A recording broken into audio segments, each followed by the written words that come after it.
মীনা কুমারী তাঁর মৃত্যুর আগে তাঁর সবচেয়ে মূল্যবান জিনিস গুলজারকে দিয়ে দিয়েছিলেন। Hi everyone, welcome back to my channel Anjana Anjania. বন্ধুরা, তোমাদের সকলকে আমার এই ছোট্ট ইউটিউব চ্যানেলে স্বাগত জানাই। কবিতার মাধ্যমে মীনা কুমারী এবং গুলজারের মধ্যে গভীর সম্পর্ক ছিল। কামাল আমরোহের সাথে তার ঝামেলাপূর্ণ দাম্পত্য জীবনে গুলজার তাকে সমর্থন করেছিলেন। বেনজিরের সেটে তারা বন্ধু হয়ে ওঠে। 1972 সালে মৃত্যুর আগে মীনা কুমারী গুলজারকে তার কবিতার দায়িত্ব অর্পণ করেছিলেন। পরে গুলজার তার সাহিত্যিক উত্তরাধিকার সংরক্ষণ করে তার কাজ প্রকাশ করেন। তাদের বন্ধন মীনার জীবনে আনন্দ এনে দেয়। অকাল মৃত্যুর আগে কিংবদন্তি অভিনেত্রী মীনা কুমারী প্রখ্যাত কবি ও গীতিকার গুলজারের সাথে তার জীবনের একটি গভীর ব্যক্তিগত অংশ ভাগ করে নিয়েছিলেন।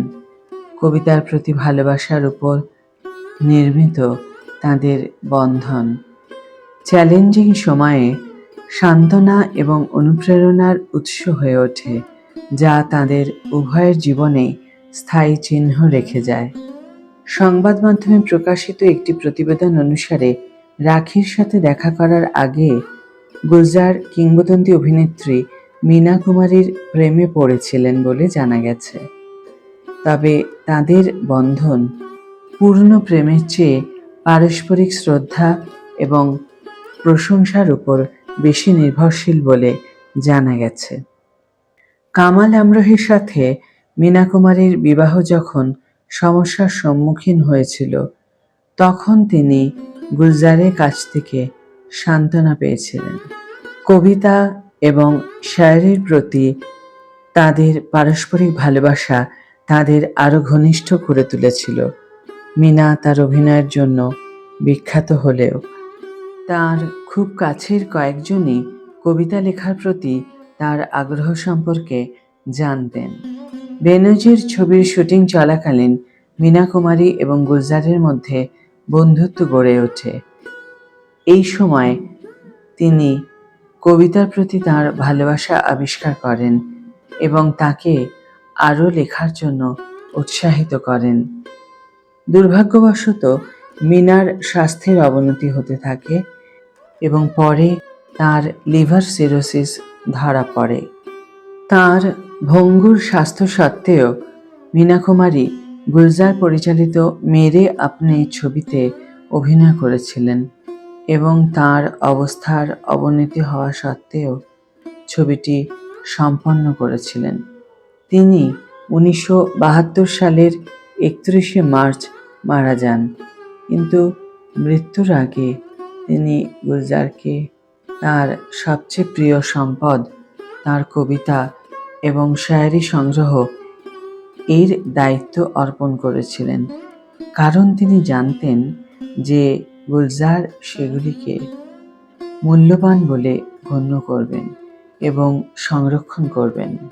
মীনা কুমারীর মৃত্যুর পর গুলজার নিশ্চিত করেছিলেন যে তিনি কবিতার মাধ্যমে তার আবেগ প্রকাশের জন্য প্রাপ্য স্বীকৃতি পান।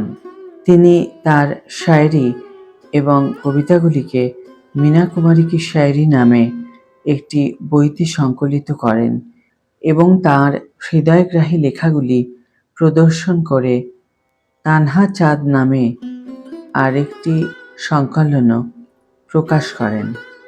মীনা কুমারীর জীবন ছিল ট্র্যাজেডি এবং ভালোবাসা ও মনোযোগের অতৃপ্ত আকাঙ্ক্ষায় ভরা। তার যুগের অন্যতম প্রধান অভিনেত্রী হওয়া সত্ত্বেও তিনি প্রায়শই ভালোবাসাহীন বোধ করতেন।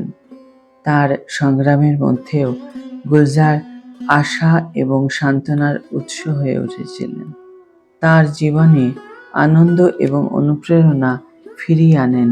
তাদের বন্ধন রোম্যান্টিক ছিল নাকি গভীর শ্রদ্ধার ছিল তা এখনো অজানা।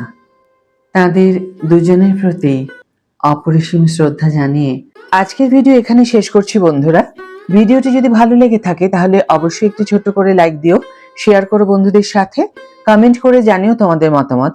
যারা এখনো আমার চ্যানেলটিকে সাবস্ক্রাইব করোনি তারা অবশ্যই চ্যানেলটিকে সাবস্ক্রাইব করে আমার পাশে থেকো, আর যারা অলরেডি সাবস্ক্রাইব করে দিয়েছো তাদের জন্য আমার অনেক ভালোবাসা এবং অনেক ধন্যবাদ। আজ তাহলে বিদায় বন্ধু, দেখা হবে পরের ভিডিওতে। ভালো থেকো, সুস্থ থেকো, সঙ্গে থেকো।